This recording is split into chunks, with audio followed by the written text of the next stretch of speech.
La dernière fois qu'il a présidé un conseil des ministres, c'était en juillet 2009. En gros, il y va une fois par an.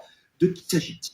Le président du Sénat? Non. Attendez, il a Le présidé. président de l'Assemblée nationale? Non. Qu'il a présidé. Le Conseil des ministres. La dernière fois qu'il a présidé un conseil des ministres, c'était en juillet 2009. En gros, il n'y va qu'une fois par an. Le Qui président du s'agit-il? Conseil constitutionnel. Non. C'est à son Poutine. La dernière fois qu'il a présidé un conseil des ministres, c'était en juillet 2009. Il y va à peu près une fois par an. C'est en Angleterre. C'est pas en Angleterre. Aux C'est en États-Unis. C'est pas tous les pays africains. D'abord, c'est qui, je demande? Je ne demande pas le... Cameroun. Ouattara.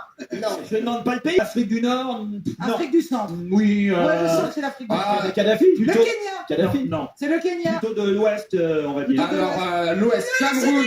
Non, non. Pardon? Le Cameroun? Le Cameroun, alors, qui? Yannick Noah. Mais il est très connu pour qu'on en parle. Ben, parce qu'il non, mais est il y a- quand même président depuis 1982. Paul Biya, excellente réponse de Pierre Lescure. Alors, vous auriez pu me torturer. Je vous aurais jamais sorti ce nom. Paul Biya, roi feignant à perpétuité, titre Libération aujourd'hui. Le président du Cameroun est président depuis 1982. Il briguait hier un 6e mandat. C'était les présidentielles hier au Cameroun. Il a 78 ans. Il règne sans partage sur ce pays depuis 82. Et en gros, il faut rien. Il faut rien, mais il est réélu parce qu'il arrive à foutre la merde entre toute l'opposition camerounaise. Voilà un peu ce qu'explique Fanny Pigeot dans Libé aujourd'hui. Alors, il vit soit dans son village natal de temps en temps au sud du Cameroun, mais surtout dans un hôtel à Genève. C'est affreux, ça. C'est plus tranquille. Voilà pourquoi il est très rarement au Conseil des ministres. La dernière fois qu'il y est allé au Conseil des ministres, je vous dis, c'était en juillet 2009.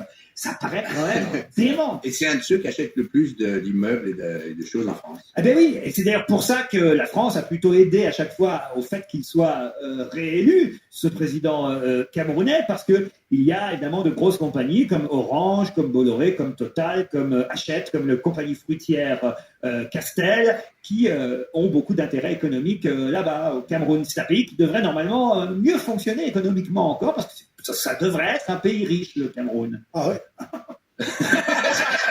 Merci pour votre commentaire, Pierre. Là, je dois dire, Ben non, c'est mon avis depuis longtemps. vous ne connaissiez pas Monsieur Biya, alors. Et pas personnellement. Il habite l'hôtel des Berges, lui. Moi, j'habite Mais c'est quand même depuis 82 qu'il est président de la République du Cameroun, quand même, Pierre. Enfin. Oui, en tant que journaliste. La capitale du Cameroun, Stevie? La capitale, il y a. Attends. Oui, allez-y. Yaoundé. Yaoundé, c'était bien, parfait. Un petit doute. Ah non, mais il ne faut pas avoir de doute, il faut se lancer. Vous n'êtes pas économique, ouais, donc allez-y. Surtout que c'était réussi, ça. Hein. Heureusement que M. Lescure était là pour nous dire M. Biya. Je ne crois pas qu'on l'aurait eu Non, au non, latin. Ce qui est dingue, c'est que ce mec-là, il traîne dans les plus beaux quartiers du monde et que dans son pays, Ouais. il y a plein de problèmes, il n'y a pas beaucoup d'infrastructures, c'est sale, franchement.